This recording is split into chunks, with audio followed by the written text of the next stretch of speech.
Qual era a coisa que você mais detestava na sua infância? Meus pais faziam questão de nos impor uma vida de privação enquanto acumulavam uma fortuna. E ainda tiveram a cara de pau de denunciar nossa mãe adotiva porque ela dava sanduíche pra gente. Quando perguntei o porquê disso tudo, minha mãe respondeu: conforto só deixa criança mole. E criança mole é a primeira a se dar mal. Só consegui encará-la sem acreditar. Isso foi 5 meses atrás. Hoje de manhã, ela estava lá fora, na porta da escola nova, escrevendo no tal diário da pobreza com a mão tremendo. Quando eu tinha 9 anos e cheguei em casa com um boletim só de nota 10, meu pai me fez dormir uma semana inteira no chão da garagem. Dizia que sucesso deixa as pessoas fracas, que a gente precisava estar pronto para perder tudo. Olha, meus pais vieram da miséria mais extrema, e mesmo depois do meu pai ganhar rios de dinheiro como engenheiro de software, viviam com medo de tudo voltar do avesso. Por isso, faziam questão de nos treinar para a pobreza diariamente. Tomávamos banho gelado porque, segundo eles, água quente era luxo e podia acabar a qualquer momento. Íamos pra escola vestindo roupa de brechó, enquanto minha mãe tinha um closet só de ternos caríssimos pro trabalho no escritório de advocacia. Toda noite era um treino de sobrevivência diferente. Segunda-feira era dia de passar fome. A gente só tomava café da manhã e ficava o resto do dia sem comer, enquanto eles faziam banquetes pra si mesmos, comendo na nossa frente e contando histórias de como ficar com o estômago vazio na infância os fortaleceu. Descreviam o que era sentir as costelas saltando sob a camisa, mastigar capim só pra sentir alguma coisa na boca. Minha irmã pequena chorava, e meu pai soltava que choro não enche barriga de pobre. Terça era dia de aguentar frio. Desligavam o aquecedor e obrigavam a gente a fazer lição de casaco e luva, com os dedos duros tentando segurar o lápis. E ainda cronometravam quanto tempo a gente aguentava antes de pedir por calor. Quarta era noite de dormir no chão. Revezávamos entre o chão da casa, a banheira e até o quintal. Enquanto meu pai, que já tinha dormido na rua quando adolescente, fazia questão de descrever cada detalhe das próprias noites no concreto. E a gente tremia, ouvindo. Quinta-feira era dia de ficar sem utilidades. Nada de luz depois do pôr do sol, tudo à luz de vela, inclusive o dever de casa. Sexta-feira era o dia da vergonha. Usávamos a mesma roupa suja a semana inteira, e minha mãe fazia questão de nos deixar na escola com o carro velho da família, só pra isso mesmo, em vez da Mercedes dela. No fim de semana, o nível de dificuldade aumentava. Às vezes nos deixavam trancados pra fora de casa só com a roupa do corpo, e a gente tinha que se virar pra achar onde dormir. Outras davam R$ 2 pra cada um sobreviver até domingo. Meu irmão ficou expert em pescar no lago do parque, e eu aprendi quais restaurantes jogavam fora comida que ainda dava pra comer. Minha irmã, tão pequenininha, só tinha 6 anos, então tudo que conseguíamos era dividido com ela. Nossa casa, de fato, era linda. 4 quartos, condomínio com piscina, garagem para 3 carros, mas a gente mal podia aproveitar qualquer coisa. A despensa vivia cheia de comida proibida. Nossos quartos tinham camas macias onde quase nunca dormíamos, e os armários lotados de roupa nova, enquanto a gente tinha que se contentar sempre com as mesmas 3 peças do brechó. Minha mãe mantinha um diário de tudo, registrando cada sessão de treino, avaliando nosso desempenho em autenticidade e habilidade de sobrevivência. Se alguém era pego tentando pegar comida escondido, jejum o dia inteiro. Reclamou do frio? Dormia do lado de fora. Eles não brigavam nem gritavam não. Sentavam para conversar, com a maior calma do mundo, sobre a importância de estar preparado, enquanto nos faziam catar lata no lixo para reciclagem. O pior, na minha opinião, era quando tínhamos que recusar convites. Se um amigo chamava para alguma coisa, tínhamos que fingir que não dava para ir porque não tínhamos dinheiro. Festa de aniversário, cinema, excursão da escola, tudo isso era proibido, e a gente ainda tinha que inventar desculpa e parecer constrangido, enquanto minha mãe transferia mais dinheiro para os investimentos. Nos faziam decorar o saldo exato das contas para sabermos direitinho o que estávamos fingindo não ter. Quando fiz 15 anos, consegui um emprego no McDonald's e comecei a esconder dinheiro. Não era pra luxo não, era só pra conseguir bancar um almoço de vez em quando ou comprar uma meia quentinha. Meu pai achou meu esconderijo e puniu a família toda, fazendo todo mundo morar na garagem por 1 mês. Disse que eu estava ficando mimado e precisava de um reset. Trancou a casa com o carro velho na frente e a gente dormia no chão duro, enquanto a casa ficava vazia. Minha mãe cozinhava em fogareiro de camping e a gente usava um balde como banheiro. Todo dia de manhã, antes da escola, tínhamos que carregar o balde pelo quintal no escuro, rezando para os vizinhos não verem. Uma noite, meu irmão tentou entrar escondido em casa para usar o banheiro, mas meu pai pegou ele e, para castigar, fez ele ir para a escola 1 semana usando uma placa. Sou fraco demais pra pobreza. As coisas desandaram de vez quando minha irmã pegou pneumonia de tanto dormir do lado de fora no frio. No hospital, o médico quis saber como ela tinha ficado tão doente, e ela, inocente, contou do nosso treino do frio. No dia seguinte, o conselho tutelar apareceu. Meus pais mantiveram a pose, mostraram a casa linda, a despensa cheia, e explicaram que tudo era pra ensinar resiliência. Mas a assistente social percebeu na hora que a gente estava todo subnutrido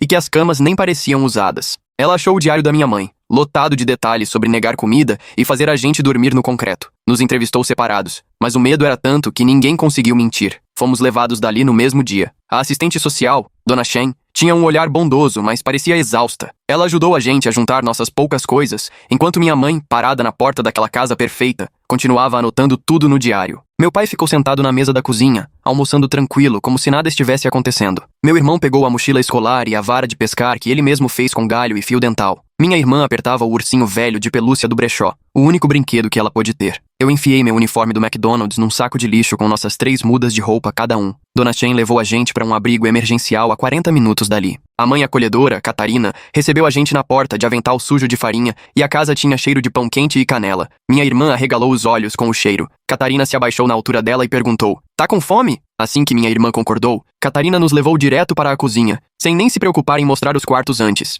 Tinha sanduíche cortado em triângulo no balcão, com casca e tudo, copos de leite gelado ao lado, fatias de maçã arrumadas num prato perto de uma tigela de pasta de amendoim. Eu e meu irmão trocamos um olhar desconfiado, achando que podia ser pegadinha. Catarina percebeu nossa hesitação, sentou-se com a gente à mesa e mordeu uma maçã para mostrar que estava tudo bem. Começamos devagar, mas logo passamos a comer com vontade, conforme nossos corpos iam lembrando do que era uma refeição de verdade. Catarina não falou nada sobre a gente se debruçar no prato, nem sobre meu irmão guardar maçã no bolso. Só reabastecia o prato quando achava que a gente não estava vendo. O quarto tinha 2 beliches com colchões de verdade e lençóis limpinhos cheirando a lavanda. No armário, cobertores extras, enquanto o aquecedor fazia aquele barulhinho baixinho, espalhando calor pela casa. Minha irmã apertou o colchão com a mão, como se não acreditasse que era real. Naquela primeira noite, dormimos todos de roupa, por cima das cobertas, prontos para sair correndo se precisasse. Catherine nos acordou com carinho no dia seguinte para o café da manhã. Ovos mexidos, torrada, suco de laranja. Ela tinha separado roupas limpas para cada um, todas do tamanho certo. Não eram de brechó, ainda vinham com etiqueta. E eram mesmo para a gente, não daquele jeito das roupas que nossos pais não deixavam usar. Ir para a escola era outra coisa quando você não estava caindo de sono de tanto dormir no chão duro. Meus professores começaram a notar que eu estava mais atento, mesmo sem saber o motivo. As notas do meu irmão melhoraram de cara. A professora da minha irmã ligou para a Catherine dizendo que ela parecia outra criança, rindo e brincando no recreio em vez de ficar quieta, tentando não gastar energia. Já estávamos lá há 5 dias quando chegou o primeiro telefonema. O rosto da Catherine mudou enquanto ela ouvia, nos observando durante o jantar. Ela saiu para o corredor, mas ainda dava para escutar alguns pedaços da conversa. Preocupações, mal-entendidos, valores familiares. Quando voltou, tentou sorrir, mas o olhar era de preocupação. No dia seguinte, a Dona Chen apareceu bem na hora do jantar, dizendo que tinham feito algumas denúncias sobre a casa da Catherine e que precisava investigar. Alguém tinha dito que ela estava exagerando no cuidado, tornando a gente frágil com tanto conforto. Diziam que estava estragando anos de formação de caráter ao nos mimar com comida e calor demais. As mãos da Catherine tremiam enquanto mostrava nosso quarto, a geladeira cheia, as roupas limpas. Dona Chen anotou tudo, tirou fotos, entrevistou cada um de nós em separado, perguntando se a gente se sentia seguro, se comia direitinho, se a Catherine já tinha negado comida ou aquecimento para alguém. Contamos a verdade. Catherine era doce, fazia questão de nos dar 3 refeições por dia, lanches, casa quentinha, cada um com sua cama. A expressão da Dona Chen ficava mais pesada a cada resposta. Antes de ir embora, chamou Catherine de lado e ouvimos ela falar sobre metas de reintegração, preocupações dos pais e a necessidade de encontrar um ponto de equilíbrio. Catherine ficou cabisbaixa. Naquela noite, ela reuniu a gente na sala, explicou que nossos pais estavam com um advogado tentando legalizar o método de educação deles como uma filosofia válida. Tinham achado outras famílias na internet que também chamavam aquilo de treinamento de resiliência e estavam montando um argumento de que tirar os filhos violava os direitos deles como pais. Queriam que a gente fosse morar com alguém disposto a continuar esse tal treinamento para a pobreza. Meu irmão perguntou se a gente ia ter que voltar. Catherine não teve coragem de prometer que não. 2 dias depois, nossos pais apareceram na escola, não para buscar a gente, só para vigiar. Ficaram do lado de fora do portão durante o recreio, anotando tudo enquanto a gente brincava. Mamãe marcava quanto tempo gastávamos em brincadeiras bobas, dizendo que era desperdício de energia. Papai cronometrou quanto tempo ficamos do lado de fora no frio, balançando a cabeça, reprovando nossa suposta fraqueza. A diretora ligou para Catherine, que ligou para Dona Chen, que explicou que, enquanto eles não entrassem na escola, ninguém podia fazer nada. Eram direitos dos pais, estavam seguindo as regras. Fico me perguntando o que realmente passa na cabeça desses dois ao ver os filhos comendo comida de verdade, como se fosse crime. O jeito que anotam tudo, transformando as necessidades básicas dos filhos em dados, me faz pensar nos próprios traumas deles. Naquela tarde, Catherine ensinou a gente a usar a máquina de lavar, a secadora, mostrou como mexer no termostato, como trancar as portas, onde ficavam os números de emergência. Não era para deixar a gente sozinho, mas explicou que podia ser preciso sair rapidinho algum dia. Mostrou para o meu irmão onde ficava a comida extra na despensa do porão, ensinou minha irmã a usar o micro-ondas com segurança. A gente entendeu o que ela queria dizer de verdade. Na próxima reunião com a Dona Chen, o advogado dos nossos pais estava presente. Um homem magro, falando sobre diferenças culturais e sobre preparar crianças para incertezas econômicas. Tinha depoimentos de outras famílias com métodos parecidos, usava palavras como resiliência, antifragilidade, educação experiencial. Nossos pais estavam lá, cheios de roupas caras, papai de olho no celular conferindo ações, defendendo que a gente precisava estar preparado para a pobreza. Mamãe mostrou fotos do nosso quarto vazio como prova do tal método minimalista. Eles tinham rebatizado tudo. Dormir na garagem virou treinamento de acampamento, negar comida passou a ser jejum intermitente infantil, passar frio virou exposição terapêutica. O advogado sugeriu um meio termo. A gente poderia ficar temporariamente em um lar adotivo, enquanto nossos pais faziam um curso de orientação, mas seria com alguém que entendesse a filosofia deles, que não mimasse a gente e mantivesse o tal treinamento. Dona Chen parecia exausta. Disse que ia procurar opções. Naquela noite, Catherine preparou um jantar especial. Espaguete com almôndegas, pão de alho, salada, sorvete de sobremesa. Tirou fotos nossas à mesa e disse: "Às vezes as coisas boas não duram para sempre, mas nem por isso deixam de ser boas." Minha irmã perguntou se a gente ia ter que ir embora. Catherine respondeu: "Ainda não sei. A verdade é que passamos a vida inteira nos preparando para ser pobres. Nossos pais achavam que tinham nos deixado prontos para tudo, mas nunca nos prepararam para a gentileza. Ninguém nunca ensinou como lidar quando alguém cuida da gente sem pedir nada em troca. Em todas as situações difíceis, nunca fizeram a gente treinar para perder algo que realmente fosse importante." 3 dias depois, rolou a reunião de encaminhamento. Dona Chen apareceu com uma pasta enorme e um sorriso sem graça. Espalhou uma pilha de papéis na mesa de jantar da Catherine, enquanto a gente ficava na sala, ouvindo tudo de pertinho. A primeira família que ela comentou morava a 2 horas dali e dizia seguir uma tal de disciplina estruturada. Já tinham experiência com crianças que vinham de contextos bem diferentes. Catherine ficou com o maxilar travado lendo o documento deles. Meu irmão me puxou de canto enquanto os adultos conversavam. Mostrou o caderno que vinha preenchendo com tudo que nossos pais tinham feito. Datas, horários, castigos. Tinha até desenhado como era dormir na garagem. Foi aí que percebi. Ele já vinha se preparando para tudo isso desde o dia que chegamos na casa da Catherine. Dona Chen chamou a gente para explicar como ia ser a transição. A nova família, os Miller, conheceria a gente no dia seguinte. Se tudo desse certo, mudávamos até o fim de semana. Ela jurou que eram pessoas boas, que entendiam nossa situação. Catherine ficou só de braços cruzados na janela, olhando os passarinhos no comedouro. Naquela noite, ela ajudou a arrumar nossas malas mais uma vez. Dobrava nossas roupas novas com todo carinho, colocando bilhetinhos entre elas. Deu pro meu irmão uma vara de pesca de verdade, dobrável. Pra minha irmã, comprou um elefantinho de pelúcia pra fazer companhia ao velho ursinho dela. Me entregou um envelope com R$ 40 e fez eu prometer que ia guardar bem escondido. Os Millers chegaram certinho às 2 da tarde. O Sr. Miller usava terno, mesmo sendo sábado. O sorriso da Sra. Miller era daqueles que não chegam no olhar. Eles foram andando pela casa da Catherine, comentando sobre os brinquedos espalhados, a gaveta cheia de snacks. Perguntaram como era a nossa rotina, quantas refeições fazíamos, se ainda fazíamos algum tipo de treinamento de resiliência. Minha irmã se escondeu atrás da Catherine durante toda a conversa. Quando a Sra. Miller tentou conquistá-la, prometendo ensinar habilidades úteis para a vida, minha irmã só se grudou mais ainda na perna da Catherine. O Sr. Miller anotava tudo sobre nossos problemas de apego e dependência. Explicaram como seriam as coisas na casa deles. Banho frio 2 vezes por semana para fortalecer o caráter, um dia de jejum por mês para disciplina espiritual, tarefas de casa para ensinar o valor do trabalho. Garantiram para Dona Chen que não tinha nada a ver com os exageros dos nossos pais, eram só limites saudáveis e preparação para a vida. Dona Chen concordava e ia marcando as caixinhas nos papéis. Ela tinha achado um lar que, pelo menos no papel, cumpria o que o tribunal queria. Acolhimento familiar sensível à cultura. Os Millers tinham ótimas referências, ficha limpa. Na teoria, tudo perfeito. Naquela noite, Catherine fez nosso jantar favorito e deixou a gente ficar acordado até mais tarde vendo filme. Minha irmã ficou enroscada entre a gente no sofá. Ninguém falou do dia seguinte. Na hora de dormir, Catherine abraçou cada um de nós demoradamente. Sussurrou pro meu irmão ser esperto, tomar cuidado. O dia seguinte chegou rápido demais. A van dos Millers parou às 8 em ponto. Trouxeram um isopor com lanches adequados. Cenoura e aipo. Nada de exagero. Catherine ajudou a colocar nossas malas no carro enquanto a Sra. Miller explicava as regras. Nada de conversar na primeira hora para refletir. Nada de comer sem pedir. Parada para banheiro só nos horários. Minha irmã começou a chorar quando o carro saiu. A Sra. Miller se virou, calma, e explicou que chorar era manipulação e não seria aceito na casa deles. Entregou um lenço para minha irmã e uma folha com atividade sobre regulação emocional. O choro parou, substituído pelo silêncio que nossos pais já tinham ensinado. A casa deles ficava num terreno grande, afastado da cidade. Era menor que a dos nossos pais, mas tinha o mesmo clima de tudo contado e controlado. A despensa era trancada. O termostato ficava numa caixa com chave. Nossos quartos ficavam no porão, simples, pelo menos limpos. Pelo menos dessa vez cada um tinha seu espaço.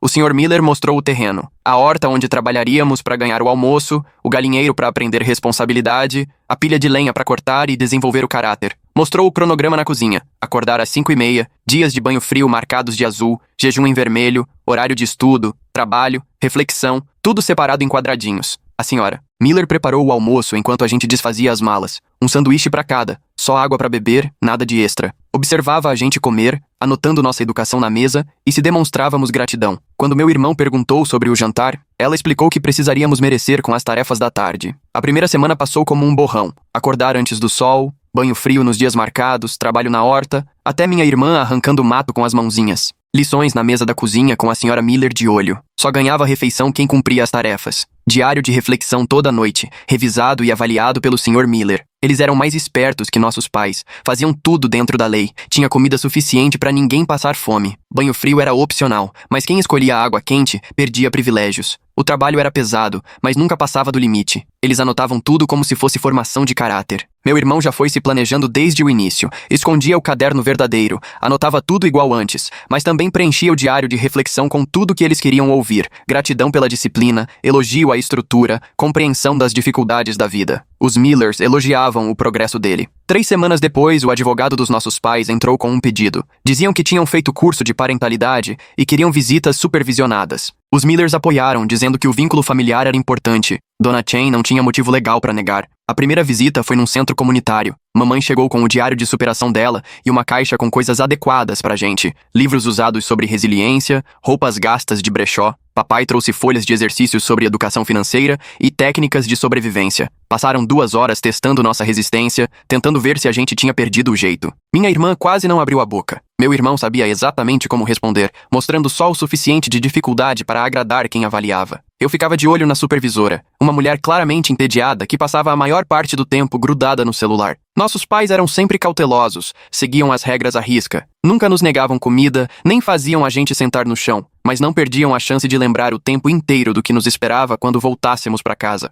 As visitas viraram rotina semanal, e a cada encontro nossos pais apertavam ainda mais o cerco. Levavam marmitas de arroz com feijão e insistiam que comêssemos para não perder a tradição. Colocavam a gente para fazer flexão e prancha, chamando de momento fitness em família. Testavam nossos conhecimentos sobre pobreza e técnicas de sobrevivência. A supervisora via tudo isso como sinal de dedicação, pais zelando para manter as raízes dos filhos. Enquanto isso, os Millers também intensificavam a própria preparação. Dias de trabalho mais longos para criar resistência, porções menores para ensinar o valor da gratidão, banhos frios para fortalecer a vontade. Eles trocavam ideias com nossos pais, encontrando pontos em comum nessa filosofia de endurecer a vida. A Catherine tentava manter contato, mandava cartas por meio da Dona Chen, bilhetes com mensagens de força, mas os Millers liam tudo antes, confiscando qualquer coisa que pudesse ser vista como ameaça ao acolhimento. Só deixavam passar as mensagens de "fique forte" e "trabalhe duro", achando que era incentivo ao jeito deles. O caderno do meu irmão ia engordando. Ele me ensinou a mexer numa câmera digital velha,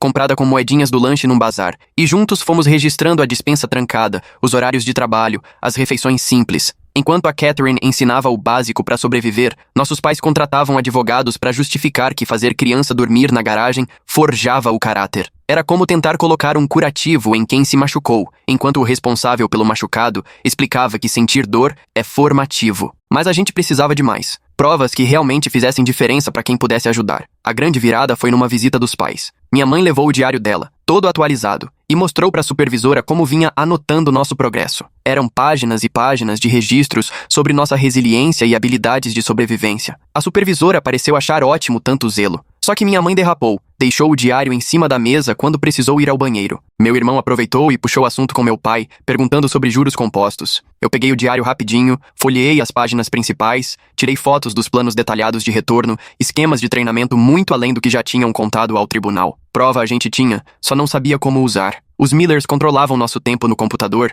vigiavam as ligações, conferiam toda a correspondência. Precisávamos de alguém de fora para ouvir e agir. A chance veio pela escola. Minha professora de inglês, a senhorita Rodrigues, reparou que minhas redações estavam ficando cada vez mais pesadas. Um dia, ela me segurou depois da aula e perguntou, com um jeitinho, se estava tudo certo em casa. Eu queria contar tudo, mas já tinha aprendido a desconfiar. Só falei que sentia falta do primeiro lar temporário com a Catherine. Por sorte, a senhorita Rodrigues conhecia a Catherine do trabalho voluntário. Ela se ofereceu para mandar um recado, só para avisar que estávamos pensando nela. Escrevi a mensagem com cuidado, sabendo que os Millers poderiam ler, mas dobrei o papel de um jeito especial, igual a Catherine tinha ensinado pra gente. Uma brincadeira de origami que queria dizer: socorro, ajuda a gente. Catherine entendeu de primeira. Passou a aparecer na escola na hora do almoço, se oferecendo como voluntária na biblioteca. Não podia se aproximar de nós, mas estava sempre por perto, prestando atenção. Levava café para a senhorita Rodrigues e conversava baixinho com ela pelos cantos. Meu irmão achou maneiras de passar informações. Um pendrive escondido num livro da biblioteca, fotos impressas misturadas com tarefas devolvidas. Aos poucos, Catherine foi montando um dossiê que mostrava uma realidade bem diferente dos relatórios formais.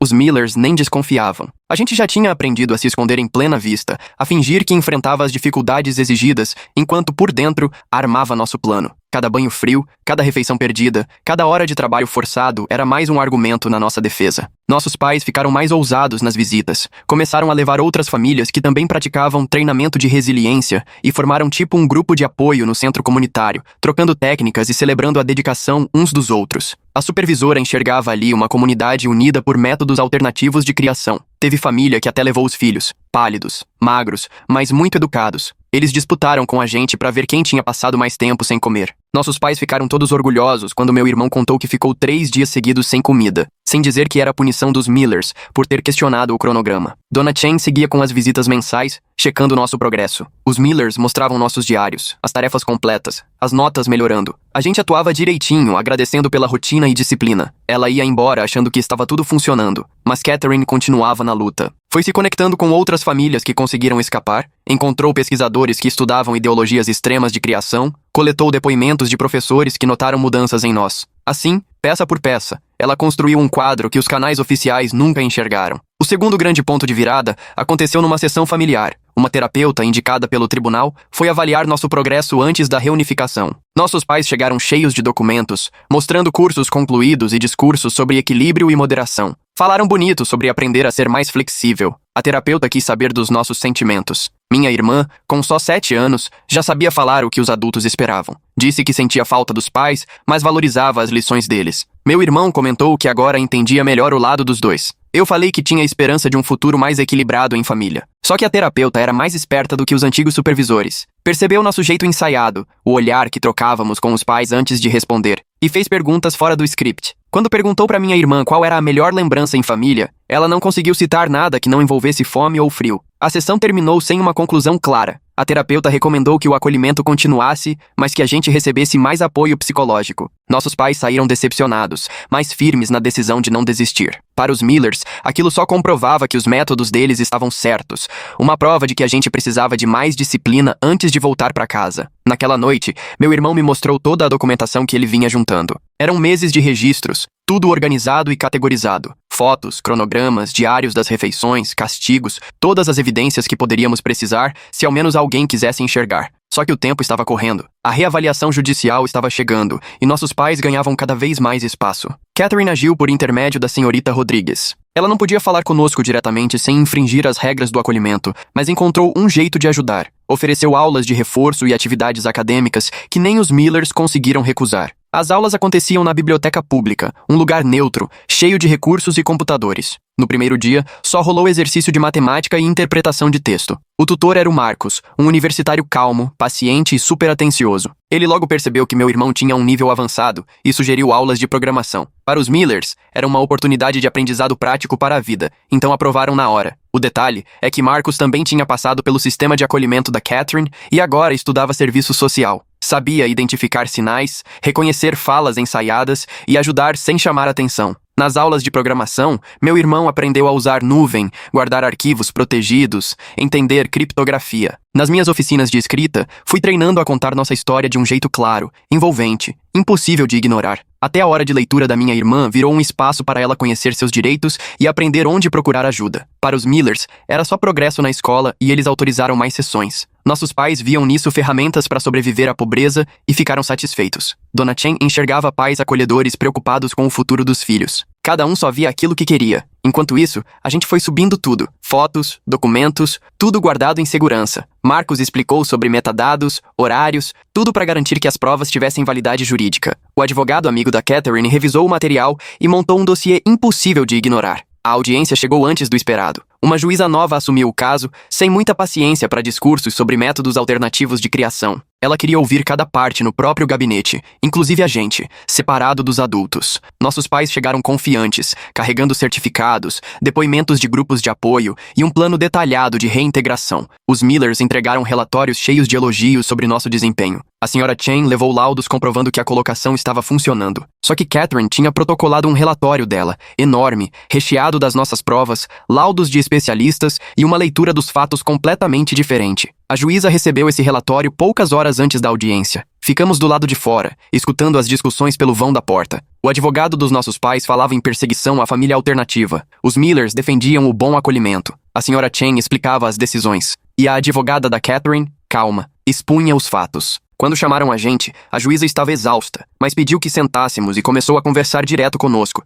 sem intermediários. Queria saber do nosso cotidiano, da rotina, dos nossos sonhos. Ficou claro que ela leu tudo da Catherine, porque as perguntas eram certeiras, diretas, difíceis de driblar. Minha irmã, corajosa com só 7 anos, contou tudo. Falou da fome, do frio, do medo. Comentou da despensa trancada na casa dos Millers e dos quadros de punição. Disse que só queria se sentir protegida. Meu irmão entregou a documentação dele direto para a juíza, sem filtros, sem suavizar. A cada página, ela fechava mais a cara. Perguntou por que ele fazia aquilo. Ele respondeu que era a única forma de se proteger. Eu contei nossa versão sem os cuidados que aprendi a ter. Falei dos anos de privação mesmo cercados de coisas inúteis, dos castigos disfarçados de preparação, da vida em lares temporários que só mudavam o cenário, mas não a situação, do esforço de parecer grato enquanto a gente só queria ser ouvido. A juíza pediu uma pausa. Conseguimos ver nossos pais na janela, debatendo com o advogado. Os Millers, sentados, cochichavam sobre falsas acusações e crianças ingratas. Senhora Chen, claramente abalada, relia o relatório de Catherine de um jeito aflito. Quando a audiência retomou, a juíza foi direta. Encerrou nossa estadia com os Millers imediatamente,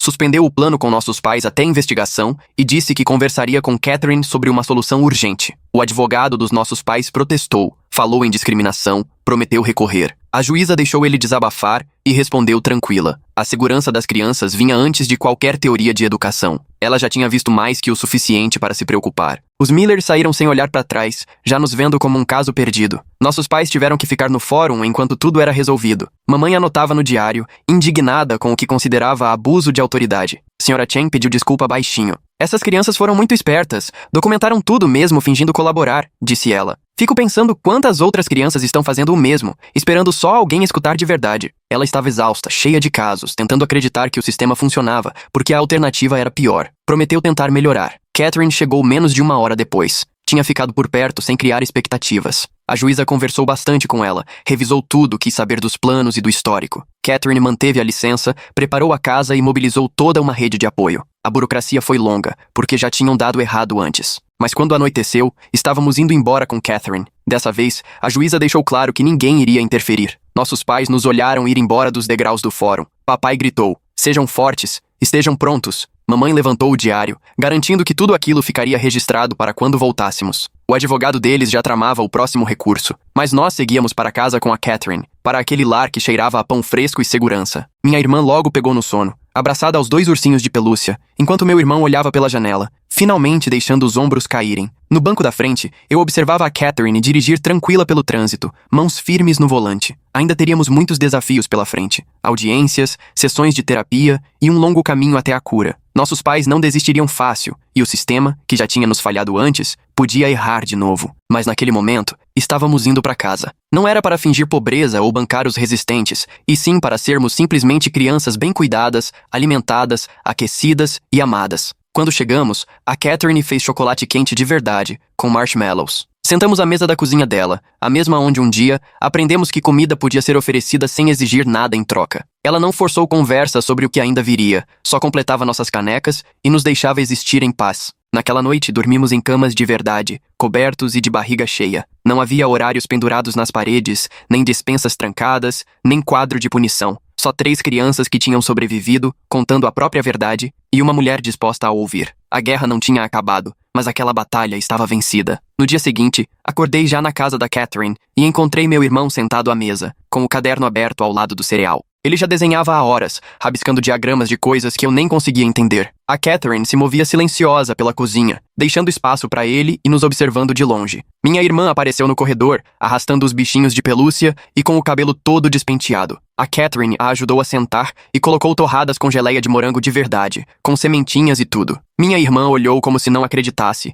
depois deu uma mordida e abriu um sorriso. Durante o café da manhã, a dona Chen ligou. Catherine foi atender no corredor, mas dava para ouvir o tom firme dela mesmo assim. Quando voltou, estava com aquele olhar decidido que eu já começava a reconhecer. Explicou que nossos pais haviam entrado com um recurso de emergência, alegando discriminação religiosa e alienação parental. A juíza deu a eles 72 horas para apresentar o caso. Meu irmão empurrou a tigela e mostrou os diagramas. Ele estava mapeando padrões dos nossos pais, as táticas, as estratégias de manipulação. Apontou datas, incidentes, mostrando como eles adaptavam o comportamento a cada contratempo. Catherine analisou tudo com cuidado e ligou para alguém que ela chamou apenas de amiga que entendia desse tipo de situação. Naquela tarde, chegou uma mulher em casa. Ela se apresentou como doutora Sarah Winters, psicóloga especialista em controle coercitivo e dinâmicas familiares. Não nos entrevistou formalmente, só sentou na sala e esperou a gente falar, no nosso tempo. Minha irmã mostrou o elefante de pelúcia que a Catherine tinha dado, confessando que escondia dos Millers porque lá brinquedo macio era sinal de fraqueza. Doutora Winters anotava tudo num caderno pequeno, sempre com uma expressão neutra. Perguntou ao meu irmão sobre o hábito de documentar. Ele mostrou sem esconder nada, inclusive fotos de hematomas de dormir no chão,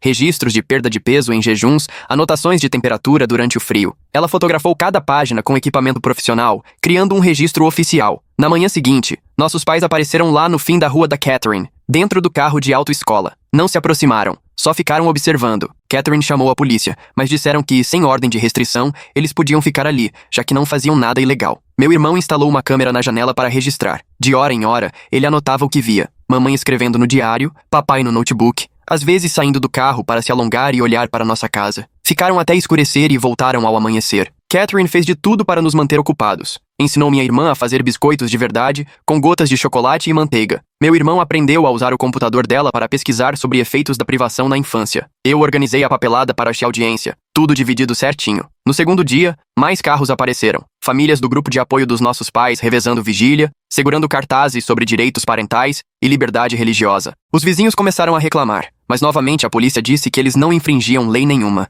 Eram só cidadãos exercendo seus direitos. Catherine, então, combinou de sairmos pelos fundos e passar o dia na biblioteca. Lá, encontramos a professora Rodrigues, o Marcos e outros que nos apoiavam. Eles ajudaram a preparar nossos depoimentos para o tribunal, sempre focando nos fatos, não em sentimentos. A documentação do meu irmão falaria por si só, mas precisávamos estar prontos para as perguntas. De noite voltamos e a rua estava vazia, só panfletos nos carros sobre suposta perseguição a estilos alternativos de criação. Catherine recolheu tudo para juntar as provas. Ela fez o jantar enquanto a gente fazia as tarefas, tentando manter a rotina apesar de tudo. O terceiro dia amanheceu silencioso demais. Nenhum carro, nenhum protesto, nenhum cartaz. Catherine ficou com a pulga atrás da orelha, ligou para vários contatos e logo descobriu. Nossos pais tinham trocado de estratégia. Contrataram um advogado especializado em disputas de guarda envolvendo estilos de vida alternativos. A audiência seria às 2 da tarde. Catherine nos arrumou com as roupas novas que tinha comprado, confortáveis e apresentáveis. Fez uma trança no cabelo da minha irmã, ajudou meu irmão a organizar a pasta de documentação. Eu vesti a única roupa bonita que comprei com meu salário do McDonald's,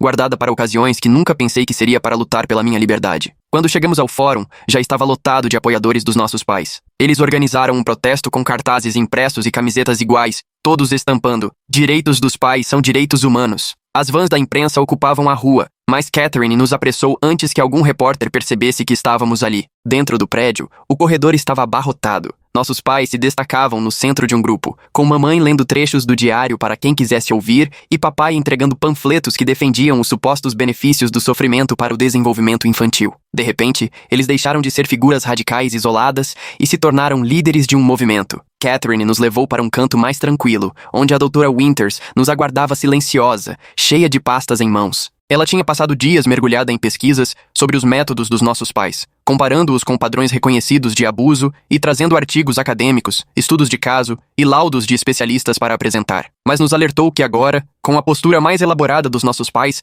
rebater os argumentos deles seria bem mais difícil. Quando chegou nossa vez de entrar na sala da juíza, encontramos o mesmo cenário de antes. Ela à mesa, com semblante cansado, cercada de advogados, assistentes sociais e funcionários do tribunal. Nossos pais entraram acompanhados da equipe jurídica, demonstrando uma confiança e convicção treinadas, claramente preparados para aquele momento. O novo advogado deles abriu com um discurso inflamado sobre diversidade cultural na criação dos filhos, alertando para os perigos de se tentar padronizar práticas parentais e o risco da interferência estatal na vida das famílias. Trouxe depoimentos de adultos bem-sucedidos que atribuíam suas conquistas a infâncias difíceis e exibiu estatísticas sobre resiliência e superação após traumas. Nossos pais falaram com calma sobre suas origens humildes, sobre como o sofrimento moldou suas trajetórias de sucesso. Mamãe leu cuidadosamente trechos selecionados do diário para que tudo soasse razoável, enquanto papai apresentou um plano parental revisado, incluindo dias de acolhimento e práticas de abundância, para dar equilíbrio aos métodos rígidos. A juíza ouviu tudo sem demonstrar emoção, apenas interrompendo de vez em quando para tirar dúvidas. Ela examinou os relatórios de avaliação de guarda, considerou as indicações da terapeuta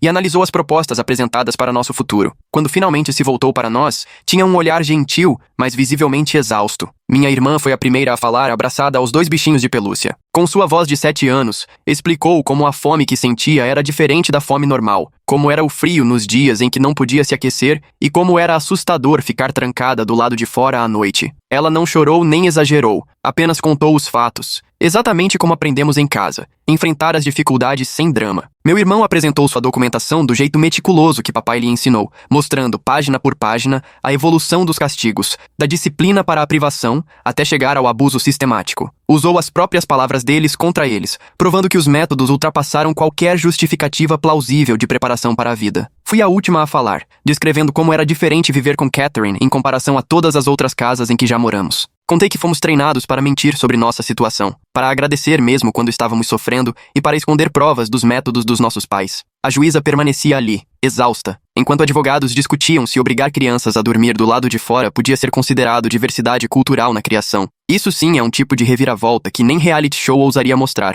Falei sobre a diferença entre formar resiliência e destruir uma criança. A juíza então perguntou diretamente aos nossos pais se eles achavam que seus métodos tinham causado algum tipo de dano. Mamãe consultou o diário antes de responder que dano era algo subjetivo e que desconfortos passageiros criavam força permanente. Papai acrescentou que pais que amam os filhos às vezes precisam tomar decisões difíceis, pensando sempre no futuro. A doutora Winters depois sobre os efeitos psicológicos da privação contínua, esclarecendo a diferença entre desafios controlados e traumas prolongados. Apresentou sua análise da documentação do meu irmão, evidenciando padrões claros de abuso crescente disfarçado de educação. Explicou ainda que, ao contrário do que alegavam, a condição financeira dos nossos pais só agravava a gravidade das ações deles. A audiência se estendeu até a noite. Advogados discutiam precedentes, assistentes sociais debatiam alternativas de acolhimento e possíveis reintegrações, e os apoiadores dos nossos pais preenchiam a galeria, murmurando concordância sempre que achavam conveniente. Ao final, a juíza pediu um recesso. Ficamos esperando numa sala pequena durante a deliberação. Catherine se sentou entre nós em silêncio, apenas presente. Meu irmão revisava obsessivamente suas anotações, minha irmã coloria um livro que Catherine lhe trouxe e eu observava o relógio, tentando afastar pensamentos ruins. Quando finalmente nos chamaram de volta, o clima no tribunal estava tenso. A juíza iniciou reconhecendo a complexidade do caso, os valores em conflito e a dificuldade de equilibrar direitos dos pais com o bem-estar das crianças. Falou da importância da sensibilidade cultural, mas alertou para o perigo de impor um único padrão. Então seu tom mudou. Ela se dirigiu diretamente aos nossos pais, dizendo que a riqueza e a educação deles lhes dava escolhas que muitas famílias pobres jamais teriam. Ressaltou que eles nos fizeram passar por privações que eles mesmos não enfrentavam mais, criando uma pobreza artificial enquanto mantinham todo o conforto para si. Chamou isso de hipocrisia fundamental, suficiente para anular qualquer justificativa teórica. Decidiu que continuaríamos sob a guarda de Catherine, sem prazo definido, e que nossos pais só teriam direito a visitas supervisionadas, sempre com um terapeuta para evitar qualquer manipulação psicológica. Eles também teriam que passar por acompanhamento terapêutico intenso antes de qualquer possibilidade de contato maior ser sequer considerada. O advogado deles protestou imediatamente, alegando liberdade religiosa e autonomia parental. A juíza cortou o argumento, afirmando que liberdade de crença não inclui o direito de causar sofrimento aos outros. Avisou que qualquer tentativa de burlar sua decisão resultaria em processo criminal. Nessa hora, a calma de mamãe se desfez. Ela se levantou, agarrada ao diário, e começou a ler em voz alta antigos relatos de fome na infância. Papai tentou acalmá-la, mas ela se desvencilhou, aproximando-se da juíza e contando, entre lágrimas, noites de frio e medo. Antes que os funcionários do tribunal a alcançassem, ela desabou, chorando, dizendo apenas que queria que fôssemos fortes o suficiente para sobreviver. A juíza manteve o controle enquanto os paramédicos a socorriam. Papai ajoelhou ao lado dela, o autocontrole habitual totalmente desmoronado. E pela primeira vez, vi meus pais como a doutora Winters tinha descrito. Não eram pessoas ruins, mas estavam feridas, presas em ciclos dos quais não conseguiam sair. Os apoiadores observavam, estarrecidos, enquanto seus líderes se desfaziam diante deles. Saímos discretamente por uma porta lateral, evitando a multidão. Catherine nos levou para casa em silêncio. Minha irmã dormia entre nós. Meu irmão olhava distraído pela janela. Quando chegamos, a rua estava deserta, sem manifestantes, sem curiosos, só aquele silêncio típico do bairro. Já em casa, Catherine fez chocolate quente de novo, repetindo o ritual da nossa primeira noite de volta. Sentamos juntos à mesa da cozinha, tentando entender tudo o que tinha acontecido. Meu irmão, enfim, fechou seu caderno de anotações, sentindo que tinha cumprido seu papel. Minha irmã perguntou se nossos pais estavam doentes, e Catherine explicou que, às vezes, pessoas machucadas acabam machucando quem amam, mesmo sem querer. Naquela noite, ouvi Catherine conversando ao telefone com a doutora Winter sobre horários de terapia e grupos de apoio, não para nos ensinar sobre pobreza, mas para nos ajudar a desaprender os mecanismos de sobrevivência que carregávamos, para descobrir quem éramos além daquela resistência, da necessidade de documentar tudo e daquela vida de aparência. O dia seguinte chegou com uma rotina abençoada. Café da manhã sem precisar provar que merecíamos, banho quente, roupas limpas e do tamanho certo, uma escola onde podíamos realmente aprender, sem precisar esconder a fome. Catherine preparou lanches extras caso precisássemos. Depois da audiência,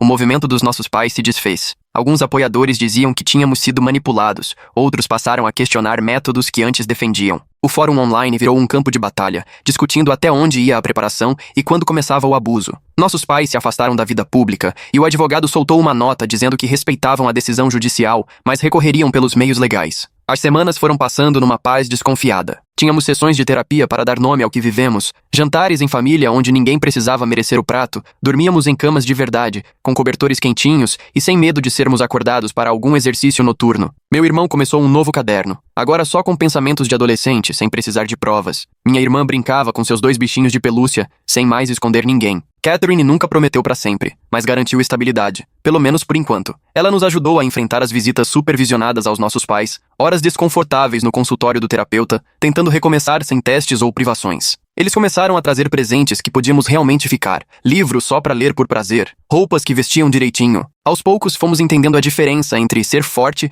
e só sobreviver, entre estar preparado e viver em paranoia, entre amar e tentar controlar. Nossos pais agora também fazem terapia, enfrentando as próprias histórias, traumas antigos que viraram ensinamentos tortos. O terapeuta disse que a cura vai levar tempo para todo mundo. No trabalho, fui promovido no McDonald's e agora economizo para a faculdade, não por medo. Meu irmão entrou para o clube de informática, usando sua mania de registrar tudo em projetos normais. Minha irmã começou o 2º ano lendo acima da média, sem mais economizar energia para problemas que nem existiam. Tem noites em que ainda sonho com piso de garagem e barriga vazia. Meu irmão continua anotando tudo, mas agora são estatísticas de beisebol e projetos de programação. Minha irmã às vezes ainda esconde comida no quarto, pequenos estoques que Catherine finge não ver, sempre reforçando com carinho que agora nada falta. Não estamos totalmente curados, talvez nunca fiquemos, mas estamos alimentados, aquecidos e seguros. Estamos descobrindo que amor não precisa doer, que força também pode nascer da alegria, não só da dificuldade, que sobreviver não é o objetivo final, mas só o começo. Nossos pais seguem na terapia, mandando cartas que o terapeuta lê antes de mostrar para a gente. Eles também estão aprendendo, percebendo aos poucos como o medo da pobreza se tornou pior do que a própria pobreza, como a preparação se tornou prisão, como o amor virou ferida. Catherine sempre lembra que a cura não é um caminho reto. Tem dias em que confiamos facilmente, em outros mal acreditamos que a comida ainda vai estar lá amanhã. Mas cada banho quente, cada refeição completa, cada noite numa cama de verdade faz diferença. Estamos construindo um novo começo, um dia normal depois do outro. A fase da escassez ficou para trás. Agora, finalmente, estamos aprendendo a viver. Agradeço por você ter ficado ao meu lado em meio a tantas perguntas e pensamentos exagerados. Com certeza isso deixou tudo mais interessante. Se você chegou até aqui, deixa um comentário. Te vejo no próximo.